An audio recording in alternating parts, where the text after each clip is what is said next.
So, do you know anything about Darfur? No, not really. Oh, well, can you tell us where Darfur is located or what it even is? I think it's in like Africa. Alright. Can you tell us where in Africa? Like more northwestern. Do you know what's going on in Darfur? Not really, I just know it's bad. Alright, thank you for your time. So, do you guys know anything about Darfur? No, not really. Can you tell me what Darfur maybe is? I know it's a place and there's just a lot of genocide. Can you specifically maybe say who's doing that or what's happening there or who's dying? Alright, well, thank you for your time. So, can you tell me anything about Darfur? Honestly, I don't know anything about that. Do you know maybe what Darfur is? I have no clue. Alright, thank you for your time. So, have you ever heard of Darfur before? No, Do you have any idea maybe what it could be, if it's a place, if it's a person, anything like that? No? Actually, I'm assuming it's a person because you said you know who's Darfur. I didn't say, I said do you know what Darfur is. Oh, okay, never mind. Alright. What is Darfur? Darfur is located in northeastern Africa in the country of Sudan. It has a population of 6 million and has about 100 different tribes. In 1989, a general named Omar Bashir took control of Sudan, which allowed for the National Islamic Front government to increase tensions and cause weapons to be brought into Darfur. This resulted in conflicts and increased tensions between the African farmers and Arab tribes.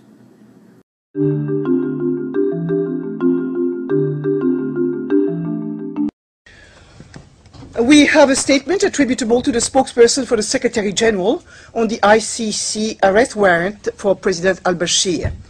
The International Criminal Court has today issued a warrant for the arrest of President Omar Hassan al-Bashir, President of the Republic of Sudan, for his alleged responsibility for crimes committed in Darfur. What is currently happening in Darfur and why?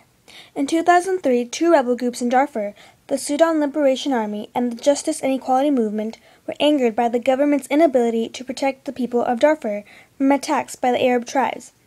The Sudanese government responded with the Janjaweed, which are Arab militias. These Janjaweed militias are responsible for the destruction of hundreds of Darfur villages. The 1948 Convention on the Prevention and Punishment of the Crime of Genocide defined genocide as any of a number of acts committed with the intent to destroy, in whole or in part, a national, ethnic, racial, or religious group, killing members of the group, causing serious bodily or mental harm to members of the group, deliberately inflicting on the group conditions of life calculated to bring about its physical destruction in whole or in part, imposing measures intended to prevent births within the group, and forcibly transferring children of the group to another group. It also declared genocide as a crime under international law, regardless of times of peace or war. The convention also declared that no people are immune from conviction of genocide. Although many organizations consider the conflict within Darfur to be a genocide, the UN currently does not. About 400,000 individuals have been killed by the Janjaweed, and 2.5 million have been forcibly moved from their homes. The victims are primarily African farmers. Meanwhile, the Sudanese government denies any form of connection with the Janjaweed and is refusing to address the ongoing conflict. You're watching UNICEF Television. There are over 280,000 Sudanese refugees living in Chad. Most of them have fled Darfur. Most of them have fled the Janjaweed militias that killed friends and family members, that burnt down their homes. And thousands of them have settled in camps near the town of Gozbeda in eastern Chad. They raped women and killed men. They attacked all of the small villages around Tandusa. People had fled to Tandusa for protection, but the Janjaweed found out, and they attacked and burned down the whole village.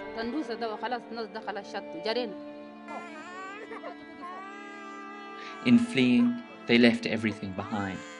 Their belongings, their families, their lives. This image is a satellite photo of the village of Kaloi. It suffered a total of 546 destroyed homes and structures, and 269 additional ones are also most likely destroyed. This is an image of a section of the town before it was attacked by the Janjaweed. This is an image of the same section of Kaloi after it was attacked.